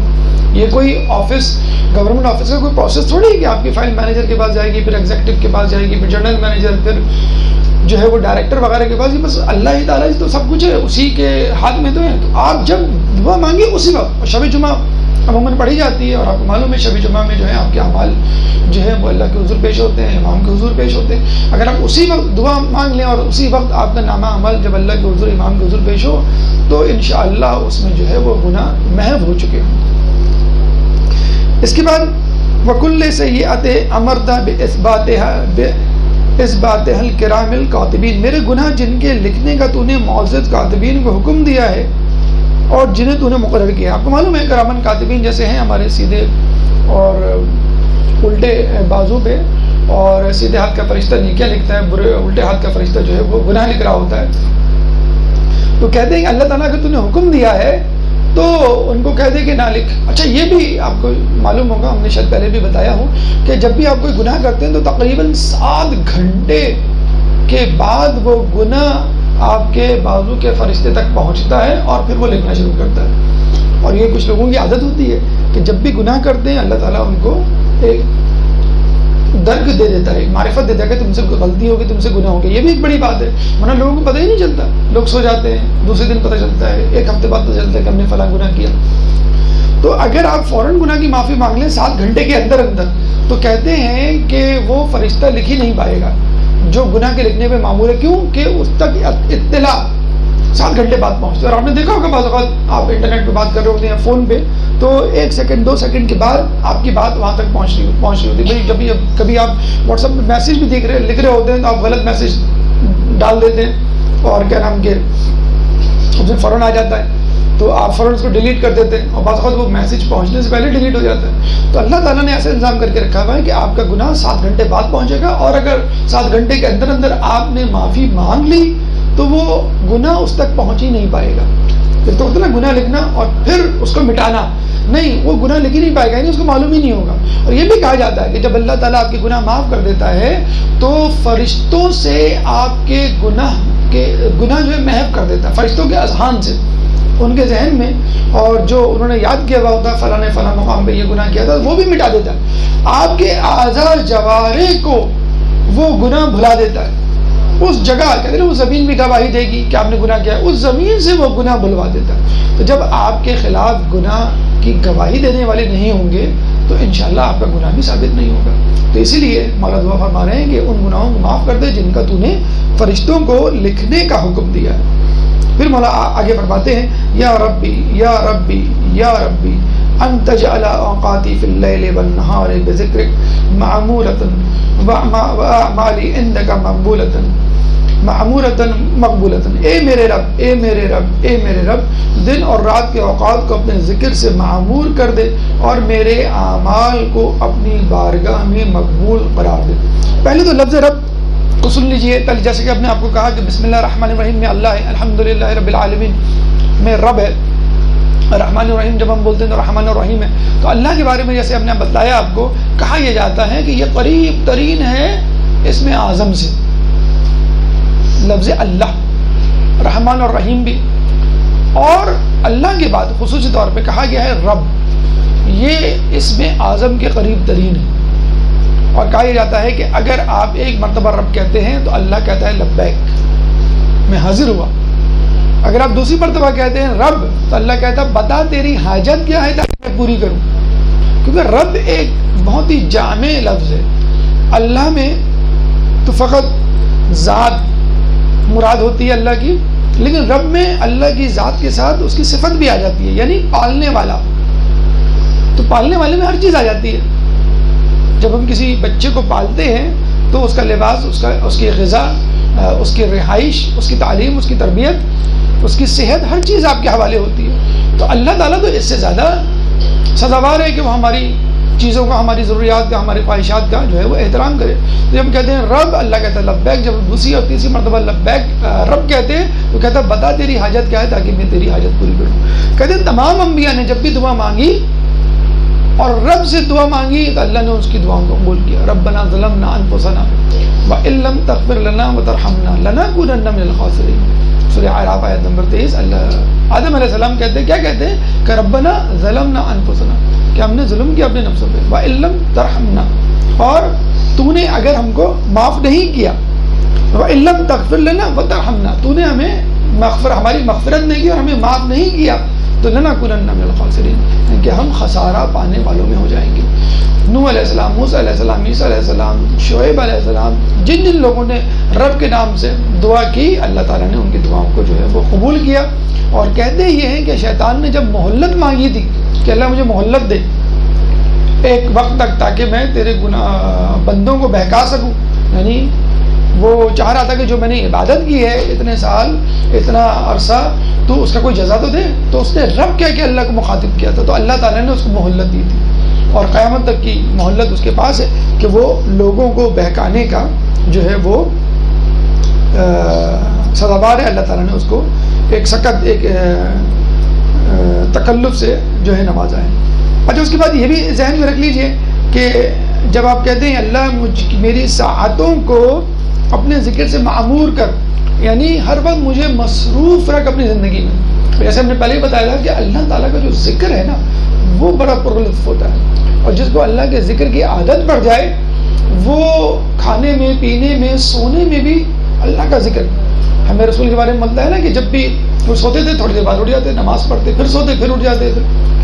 آپ دیکھیں بچے کو اگر آپ بتا دیں سونے سے پہلے کہ فریج میں کیک رکھا ہے، اس کو نیند نہیں آئی مجھے کیک کھانا ہے، یا رات کے 2 بجے ہم پیزا ہٹ کی ڈیل منگائیں گے، بچہ 10 بجے سونے والا 2 بجے اٹھ جائے گا، یا اس کو نیند نہیں آئے گی۔ تو جب انسان کو اللہ کی نعمتوں کی لالچ ہو جائے اور اللہ سے محبت ہو جائے تو پھر دنیا کی نعمت، آیت اللہ بہجت فرماتے ہیں میں صرف تکلفاً کھانا کھاتا ہوں، مجھے قطعی طور پہ بھوک نہیں لگتی۔ اتنی زیادہ لذت ان کی زبان میں، ان کی زبان سے، ان کے دل میں، ان کی روح میں رچ بس گئی تھی۔ ہوتا ہے ہمارے ساتھ جب ہم امتحان میں مصروف ہوتے ہیں، کھانے کی فرصت نہیں ملتی، فرصت کیا نہیں ملتی، ہمیں شوق ہی نہیں ہوتا 2-4 لقمے لیے۔ جب ایگزام ہوتا ہے اس دن کا ناشتہ ہی بالکل جسے کہتے ہیں کہ اسکپ ہو جاتا ہے، رات میں نیند نہیں آتی۔ تو یہ وہ ذکر ہے جو ایسا لطف انسان کو فراہم کر دیتا ہے کہ وہ دنیا ما فیہا سے بے خبر ہو جاتا ہے۔ تو موسیٰ علیہ السلام ایک دفعہ عبادت کر رہے تھے، اتنی عبادت کر رہے تھے، انہوں نے ایک دفعہ سوچا کہ اللہ کیا مجھ سے بھی زیادہ عبادت کرنے والا ہے؟ تو اللہ نے کہا فلاں جگہ جاؤ اور فلاں دریا کے سامنے ایک خلقت ہے میری، وہ عبادت کر رہی ہے۔ کہ وہ گئے، دیکھا آس پاس کوئی نہیں، ایک چڑیا ٹہنی پہ بیٹھی ہوئی، چونچ ہلا رہی ہے، زبان ہلا رہی ہے۔ جا کے قریب سے سنا تو اللہ کا ذکر کر رہی تھی، تو وہ بڑے جو حیران ہوئے۔ پھر دیکھا کہ شدت پیاس سے اس کا منہ خشک، زبان باہر، اور سامنے پانی، یعنی ٹہنی اتنی قریب تھی پانی سے دریا کے کہ بالکل اگر وہ جھکتی تو غوطہ مار کے پانی جو ہے پی سکتی تھی، 2 قطرے تو پانی پینا۔ تو موسیٰ علیہ السلام کافی دیر تک دیکھتے رہے کہ وہ پیاس سے بالکل بےتاب ہے لیکن پانی نہیں پی رہی۔ تو انہوں نے موسیٰ علیہ السلام نے چڑیا سے پوچھا کہ چڑیا تیرے سامنے تو پانی ہے، تو پیاسی بھی ہے، پانی کیوں نہیں پی لیتی؟ تھوڑی سی دیر تو لگے گی۔ تو چڑیا نے کہا اس تھوڑی سی دیر میں ذکر الہی رک جائے گا۔ تو یہ وہ ذکر الہی کی لذت ہے جو آپ کو بھوک پیاس سے بالکل بے نیاز اور جسے کہتے ہیں کہ بیگانہ کر دیتی ہے کہ مجھے ذکر الہی میں زیادہ لطف آ رہا ہے اور کھانے پینے میں اور سونے میں جو ہے وہ لطف نہیں آ رہا۔ دیکھیے دوسری بات یہ ہے کہ اللہ تعالیٰ سے یہ بھی دعا مانگی جا رہی ہے کہ میرے دن بھر کے اوقات کو عبادت میں لگا دے۔ تو ہمیشہ یاد رکھیں کہ جب آپ کا کھانا پینا حلال کا ہوگا تو آپ کو باتیں اثر کریں گی، دعائیں قبول نہیں ہوتی 40 دن تک ایک حرام لقمہ جو ہے وہ چلا جائے۔ آج کل جو ہے حلال حرام کا جو ہے خیال کیے بغیر لوگ مال و دولت کو لے آتے ہیں۔ کراچی میں ایسے اسکولز بھی ہیں، ہمیں ایک اسکول کی مینجمنٹ کے شخص نے بتایا کہ اے لیول کی فیس ہے تو وہ 60,000 پر منتھ، اور 2-4 بچے ہیں تو ظاہر بات ہے او لیول اے لیول سے 1 لاکھ سے اوپر کی فیس۔ تو ہم نے کہا ٹھیک ہے، وہاں پہ پھر متمول لوگ آتے ہوں گے، کہیں گے نہیں عام لوگ بھی آتے ہیں۔ تو ہم نے کہا یہ کس طرح گزارا کر لیتے ہوں گے، 1 لاکھ سے اوپر فیس، پھر ٹیوشن الگ پڑتا ہوگا، پھر جو ان کی پکنکس ہوتی ہیں وہ بینکاک اور سنگاپور میں پکنکس ارینج ہوتی ہیں، تو کہہ لیں گے کہ وہ کرپشن کرتے ہیں۔ زیادہ تر گورنمنٹ ملازمین ہوتے ہیں، اور پاکستان میں آپ کو معلوم ہے گورنمنٹ ملازمین میں، گورنمنٹ اداروں میں کرپشن کتنی عام ہے۔ تو وہ اس کمی کو پورا کرنے کے لیے جو ہم کہتے ہیں نا آج کل کہ بچوں پہ وہ اثر نہیں ہوتا جو پہلے زمانے میں ہوتا تھا، جو ہم پر ہوتا تھا، تو ہمارے ماں باپ ہمارے زمانے میں حلال تو چھوڑ، مشکوک کھانا بھی، حرام تو چھوڑ، مشکوک کھانا بھی ہو تو نہیں کھلاتے تھے، اکثر پہلے سنا کرتے تھے۔ اور آج کل تو مشکوک کی کوئی بات ہی نہیں ہوتی، کوئی ذکر ہی نہیں کرتا، بلکہ حرام کو بھی کسی طرح مائنس پلس سود کو جو ہے وہ بزنس کا پروفٹ سمجھ کے بینکس کی نوکریوں کو حلال کر کے جو ہے لوگوں کو کھلایا جاتا ہے، اور لوگ جو ہے بڑے مزے سے کھا رہے ہوتے ہیں۔ اثر اسی لیے نہیں ہوتا۔ عمر صاحب کو خطبہ دے کے مولانا حسن نے یہی کہا تھا نا، تو مجھے معلوم ہے میری باتیں تم پر اثر نہیں کریں گے، کیوں کہ تمہارے پیٹ حرام سے بھرے تھے، اس لیے۔ تو یہ بھی ایک نقصان ہے، یہ بھی ایک رکاوٹ ہے۔ آپ جتنی دعائے کمل پڑھ لیں، جتنی بڑی نیاز دعائے کمل میں سرو کروا دیں، لیکن اگر آپ کے گھر میں حرام کا پیسہ آیا ہوا ہے، حرام کا لقمہ آپ کی بیٹی موجود ہے، تو آپ کو کوئی اثر نہیں دے گا۔ اچھا ایک اور بات ذہن میں رکھ لیے، اکثر لوگ یہ کہتے ہیں کہ عبادت کے لیے وقت نہیں، تو ہم نے بتایا تھا آپ کو سلیمان علیہ السلام کو سامنے پیش کیا جائے گا اور کہا جائے گا کہ تم اس سے زیادہ جو ہے مصروف تھے۔ تو اللہ فرماتا ہے کہ اللہ اے شخص تو میری عبادت کے لیے اپنے آپ کو فارغ کر دے، اور تو میں تیری جھولی کو اپنے رزق سے بھر دوں گا۔ اے انسان تو اپنے آپ کو میری عبادت کے لیے فارغ کر دے تو میں تیری جھولی کو اپنے رزق سے بھر دوں گا، اور اگر تو نے ایسا نہ کیا تو میں تجھے تھکا دوں گا اور تجھے دیگر کاموں میں مصروف کر دوں گا۔ اگر تم اے آدم میری عبادت کے لیے ہر کام سے فرصت نکال لو تاکہ میں تمہارے دلوں کو بے نیاز کر دوں اور تمہارے ہاتھوں کو روزے سے بھر دوں۔ اے اولاد آدم مجھ سے دور نہ ہونا ورنہ تم محتاج ہو جاؤ گے اور دوسرے کاموں میں مشغولیت بڑھ جائے گی۔ آپ دیکھ لیجئے کہ آج کل لوگ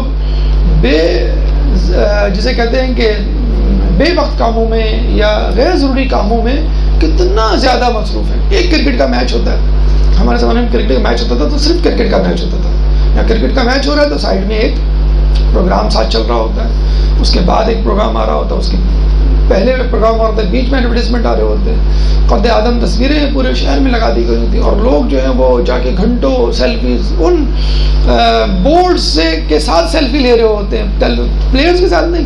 تو ایک میچ جس کو 5 دن سے ایک دن سے 2020 میں کنورٹ کیا گیا، اس میں بھی کتنا ویسٹیج آف ٹائم ہے، صرف کھیل کو ہٹا کر گھنٹوں اس میں ضائع کر دیے جاتے ہیں، اور آپ سے کہا جائے کہ بھئی 2 رکعت نماز پڑھ لو، 1 رکعت نماز شب پڑھ لو، یا جو ہے اول وقت نماز پڑھ لو۔ مجھے کہتے ہیں کہ آدمی گدھا مزدوری کر کے صبح جاتا ہے شام کو آتا ہے دھوپ میں کام کر کے، پنکھی کے نیچے 2 رکعت نماز پڑھتے ہوئے اس کو سستی اور کاہلی ہو رہی ہوتی ہے۔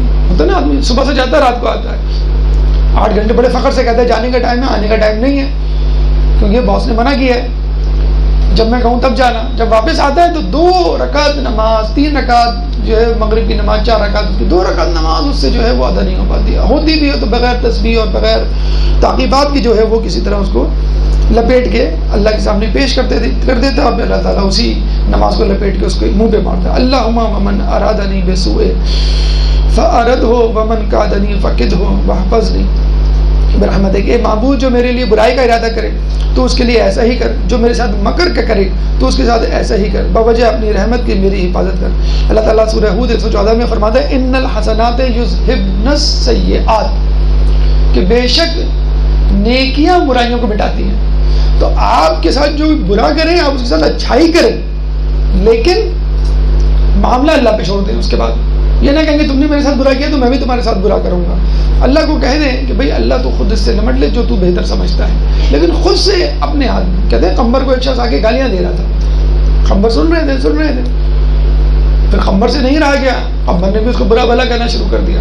جب وہ شخص چلا گیا تب مولا نے کہا کہ قمبر جب تک وہ تمہیں برا بھلا کہہ رہا تھا تم خاموش تھے تو تمہاری طرف سے ایک فرشتہ اللہ نے متعین کیا ہوا تھا جو تمہاری طرف سے جواب دے رہا تھا، اور جب تم نے بولنا شروع کیا تمہاری نیکی بھی ضائع ہو گئی اور جو تم نے برا بھلا کہا اس کا گناہ بھی تمہارے سر.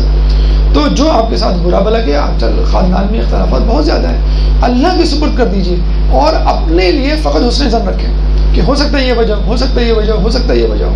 اور اللہ تعالیٰ خود آپ دیکھیے گا کہ پہلی مرتبہ نہیں، دوسری مرتبہ نہیں، کبھی نہ کبھی اس کے دل میں خیال ڈال دے گا کہ ہاں مجھ سے غلطی ہوئی اور میں ہی جو ہے وہ زیادتی پر تھا، آپ جو ہے وہ راہ راست پہ تھے. وَجْعَلْ لِسَانِي بِذِكْرِكَ لَهْجَةً، اور میری زبان کو اپنے ذکر سے گویا کر دے. کہتے ہیں کہ ایک دفعہ بنی اسرائیل میں ایک شخص تھا جو بہت عبادت کرتا تھا. دیکھیں یہ جو ذکر کی برکت ہے اور ذکر کی فکر ہے، عبادت میں مشغولیت ہے، یہ بہت بڑی نعمت ہے. بہت کم لوگ اب رہ گئے ہیں جو نمازوں کو نمازوں کی طرح ادا کرتے ہیں، جو نماز شب کو نماز شب کی طرح پڑھتے ہیں، روزوں کو روزوں کی طرح. بہت کم لوگ رہ گئے. ہر کسی کو یہ فکر کہ کسی طرح جو ہے میں نماز کو، عبادت کو کسی طرح لپیٹ دوں اور بس فارغ کروں. تو لیکن اللہ تعالیٰ بعض اوقات شیطان جو ہے وہ عبادت گزاروں کو عجیب طریقے سے بہکاتا ہے. آپ نے اکثر یہ سنا ہوگا، مولا علی کا ایک قول ہے کہ اس نیکی سے جس کے بعد تکبر ہو جائے وہ گناہ بہتر ہے جس کے بعد انسان توبہ کر لے. سنا ہوگا نا آپ نے. تو لوگ اس کو ریورس لیتے ہیں عجیب انداز سے. کیا کہتے ہیں؟ کہتے ہیں اس کا اللہ خوب گناہ کرے، جب اچھی طرح گناہ کر لیں گے تو اچھی طرح توبہ کریں گے پھر اللہ تعالیٰ سے قریب ہو جائیں گے. تو کہتے ہیں بنی اسرائیل میں ایک شخص تھا جو بہت عبادت کرتا تھا، بہت عبادت کرتا تھا. تو شیطان نے کہا ہم اس کو کیسے بہکائیں، وہ جو ہے وہ بہکنے میں نہیں آ رہا. تو شیطان جو ہے اس کے سامنے ایک انسان کی صورت میں آیا اور تھوڑی سی فاصلے سے عبادت کرنے لگا بڑے خوشو خصوص سے. وہ بڑا حیران ہوا کہ یہ کون آ گیا، یہ اس کے سجدے تو مجھ سے بھی طویل ہیں، اس کے رکوع مجھ سے بھی طویل ہیں، اس کی گروہ زاری مجھ سے بھی زیادہ ہے. تو سمجھا نہیں یہ کون ہے، کیونکہ انسان کی صورت میں تھا شیطان. تو اس عابد نے اس شیطان سے جو انسان کی صورت میں آیا تھا پوچھا کہ تمہارے اندر یہ عبادت کیسے پیدا ہوئی، یہ خشوع و خضوع کیسے پیدا ہوا. تو اس نے کہا میں جو ہوں وہ برے کام کرتا تھا، اس لیے میرے اندر توبہ کی جو ہے وہ خواہش پیدا ہوئی، میں نے توبہ کی، اللہ نے مجھے عبادت کا موقع دیا. تم فلاں جگہ جاؤ، فلاں جگہ برائی کا اڈا ہے، وہاں پہ جا کے گناہ کرو اور پھر تمہارے اندر ایک توبہ کی تڑپ پیدا ہوگی. تو کہتے ہیں کہ وہ گیا وہاں پر، اس عورت کا دروازہ کھٹکھٹایا اور اس سے کہا کہ میں برائی کرنا چاہتا ہوں کیونکہ میں نے سنا ہے کہ جب کوئی یہ برائی کرتا ہے تو عبادت کر کے بندی کام ہو جاتا ہے. تو اس فاحشہ نے اس کو سمجھایا کہ یہ کیسے ہو سکتا ہے کہ انسان برائی کر کے اللہ کے قریب ہو. انسان تو اللہ کے قریب نیکیاں کر کے اللہ کے قریب ہوتا ہے. تو پھر اللہ تعالیٰ نے جو ہے اس کے دل میں یہ بات ڈالی کہ یہ شیطان نے میرے دل میں ڈالا ہے کہ برائی کرو تاکہ پھر اچھی طرح جو ہے وہ نیکوکاری کرو یا توبہ کرو اور پھر اللہ تعالیٰ کے قریب ہو جاؤ. تو یہ بھی ایک شیطان کا حربہ ہوتا ہے. تو ہمیشہ یاد رکھیے کہ انسان نیکی کے ذریعے اللہ سے کے قریب ہوگا. کبھی بھی گناہ اس امید میں نہیں کیا جاتا کہ میں گناہ کر کے توبہ کر لوں گا پھر اللہ تعالیٰ جو میری توبہ کو اتنا زیادہ قبول فرمائے گا کہ میں نیکوکاروں سے آگے نکل جاؤں گا. وہ ایک الگ بات، توبہ کے بعد آپ کو اس کی جو ہے وہ تڑپ محسوس ہو سکتا ہے اس گناہ میں آپ مزید بڑھتے رہیں، ہو سکتا ہے آپ کو گناہ کے بعد توبہ کی توفیق ہی نصیب نہ ہو. پھر آخری جملے دعائے کمیل کے یا سوری الرضا اغفر لمن لا يملك الا الدعاء فانك فعال لما تشاء ويا من اسمه دواء وذكره الشفاء وطاعته عن الغنى ارحم من راس ماله الرجاء وسلاح البكاء يا سابغ النعم والدافع النقم ونور المستحمشین فی الظلم. اے جلدی راضی ہونے والے مجھے بخش دے جو دعا کے سوا کچھ نہیں رکھتا، بے شک تو جو چاہے کرنے والا ہے. اے وہ جس کا نام دوا، جس کا ذکر شفا، اطاعت اور امیری ہے، رحم فرما اس پر جس کا سرمایہ محض امید ہے، جس کا ہتھیار گریا ہے. اے نعمتیں پوری کرنے والے، اے سختیاں دور کرنے والے، اے تاریکیوں میں ڈرنے والے کے لیے نور. کہتے ہیں کہ سلمان فارسی کے کفن میں یہ اشعار لکھے ہوئے تھے کہ میں خالی ہاتھ اور نیکیوں سے خالی کشکول اور مریض دل کے ساتھ کریم کے ہاں مہمان ہوا ہوں، اور کریم کے ہاں مہمانی میں جاتے ہوئے کھانا پینا لے کر جانا بہت زیادہ قبیح ہوتا ہے۔ تو بس ہم اللہ سے بھی یہی کہتے ہیں کہ ہم آپ کے لیے کوئی تحفہ نہیں لائے، ہم آپ کے لیے کچھ بھی نہیں لائے، کیونکہ آپ کریم ہیں، اور ہم نے سنا آپ کا دسترخوان جو ہے وسیع ہے، آپ کی جنت جو ہے وہ بحر بے کراں کی طرح ہے۔ تو ہم تو محتاج بن کے فقیر بن کے آئے ہیں، ہمارے پاس کچھ بھی نہیں ہے، اگر ہے تو فقط گناہ ہے۔ تو اب ہمیں فقیر اور لاچار سمجھ کے جو ہے وہ ہمیں کچھ عطا فرما دیے۔ صلی علی محمد و آل محمد وعفل بما انت اہلہ وصلی اللہ علی رسولہ والائمۃ المیامین من آلہ وسلم تسلیما کثیرا۔ کہتے ہیں کہ اگر کوئی دعا درود سے شروع کی جائے اور درود پہ اس کا اختتام ہو تو اللہ تعالیٰ شرمندگی محسوس کرتا ہے کہ دعا کے ابتدائی حصے کو قبول کر لے، دعا کے اختتامی حصے کو قبول کر لے، اور دعا کی درمیانی چیز یعنی جو حقیقی دعا ہے اس کو نہ قبول کرے۔ تو ہمیشہ یاد رکھیے جب بھی دعا کریں، چاہے دعا کمیل ہو یا کوئی اور دعا ہو، صلوات سے شروع کریں اور صلوات پہ اس کو اختتام کریں تاکہ اللہ تعالیٰ تمام کی دعا جو ہے وہ قبول کرے۔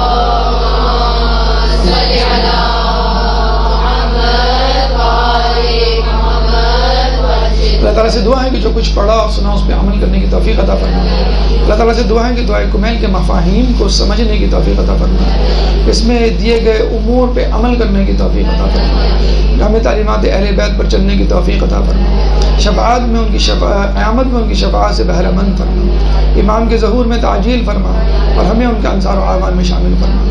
ربنا تقبل منا انك انت السميع العليم وتب علينا انك انت التواب الرحيم برحمتك يا ارحم الراحمين۔